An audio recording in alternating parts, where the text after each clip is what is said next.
Today we wanted to talk to you a little bit about protecting your plants from frost.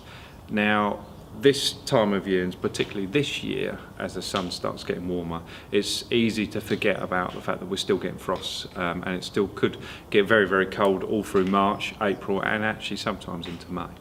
Now, some of the more common ways to protect from frost is fleece.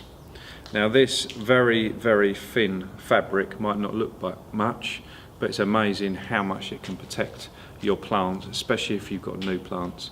You can just lay it over the top, or some plants you could wrap up in the fleece to keep them warm. Make sure you do unwrap them if the weather gets a bit better as well.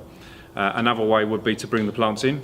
So if you've got tender plants, I'm thinking of plants that we grow, for example, things like lemon verbena, which are perennials.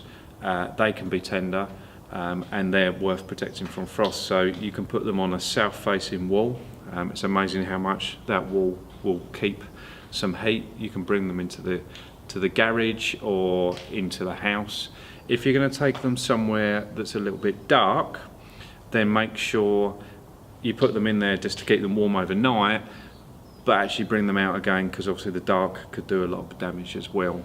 Bring them out on a warm day like this, beautiful days where it's nice and sunny. You can bring them back out.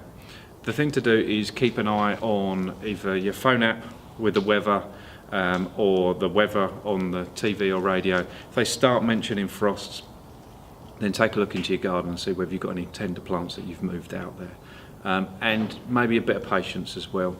Don't take your plants out too early.